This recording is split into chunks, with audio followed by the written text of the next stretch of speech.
negotiating a contract is kind of crazy, and the process is pretty complex. But these are some of the things that I've learned over the years. I think they'll help you very much. So if you haven't had a lot of experience with negotiating contracts, here's some things that'll help you. Number one, take your time. In my experience, most people don't like to negotiate contracts. They want to get it done and over with and get working.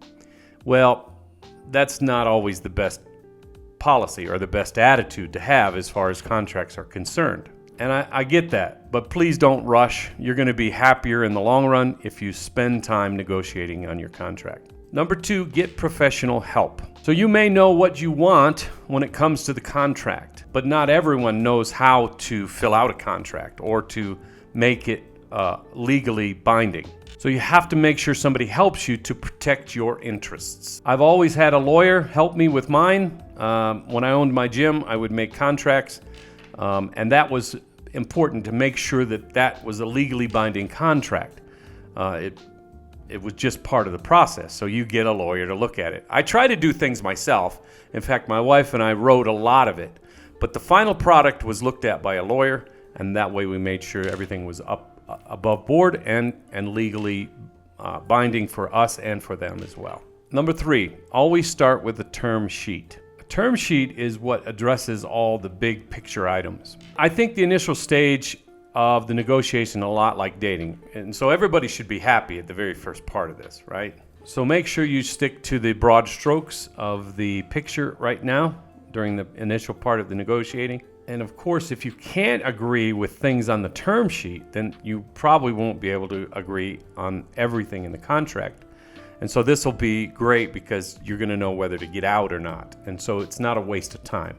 So that term sheet is so important in the initial part of the negotiation. Number four, think of negotiating as like eating an elephant. You got to do one step at a time. I suggest tackling some of the easy aspects in the beginning at first. Focus on gaining some momentum. And remember, the attitude in which you approach this process here is crucial. So if you get some things that you both agree upon in the early parts of this contract, the process is going to go smoothly and everybody's pleased. Then later on, you should bring up things that are a little more difficult to discuss. And at this point, these things will probably go a lot more smoothly because you've already tackled some of the minor things. And now both parties have spent time on the agreement, so it's not going to crash and burn as easily because you both have spent time and things are starting to look better and better.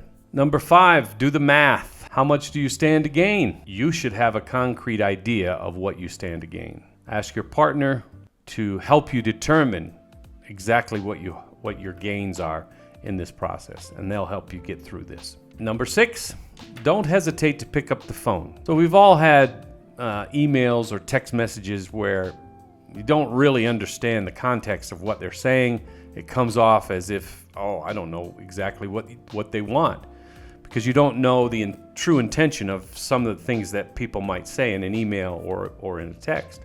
So it's good to pick up the phone, call somebody so you can actually talk to them about the negotiation itself. Don't want to wait until there's a full-blown misunderstanding because of something they wrote or something you wrote. Not only will you get a much clearer understanding, but it'll help you understand when you know you need to accelerate the process or when you need to back off. Number seven, remember that the first contract you receive is just that. It's the first contract. The contract you end up with at the end will probably be very, very different than the very first one you receive. So don't freak out.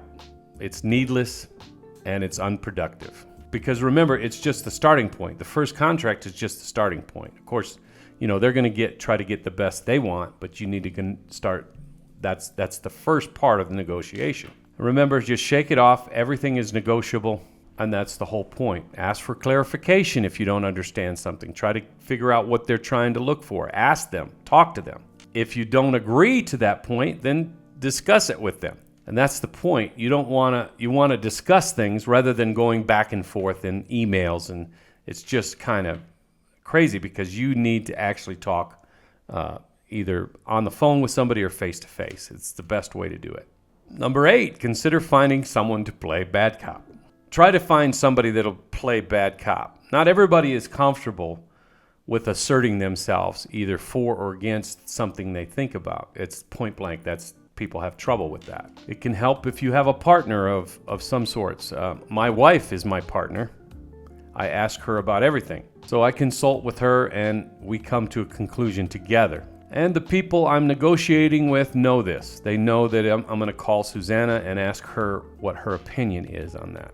So what I do is I tell them, I'm going to have to run this by my wife or Susanna before I go any further. I can even say that this doesn't work for Susanna. So many companies use this strategy. They have somebody that plays bad cop and good cop. I used to, in sales, sometimes I would people would say, can you do a better deal? I would call up my manager. And even if I didn't get my manager, I knew which boundaries I could go by. And I would pretend like I was talking to my manager because they don't really know. As long as you are able to negotiate and blame it on somebody else, that's really a great strategy. It's a great strategy. Number 9, be reasonable. So this is very important, and I mean it. You have to be able to be reasonable to make a great contract with the company you plan on working for. And you actually have to know what reasonable is. So do your research. Talk to some industry experts. What can you expect? Actually listen to the advice. Never forget to think about your end game. What are you really after? And how bad do you want to make this partnership work? What are you willing to give up in return? If someone tries to rush you, that's a big red flag. Stop right there. These are important considerations that may evolve over time. Thank you guys very much for being here. This is some steps that I think negotiating really needs, and it'll help you with negotiating a contract. Don't forget to check out my guys at Photos 101. They're the guys that put all this together for me. And check out all the links below. Thank you guys for being here. Ciao, ciao. Have a great day.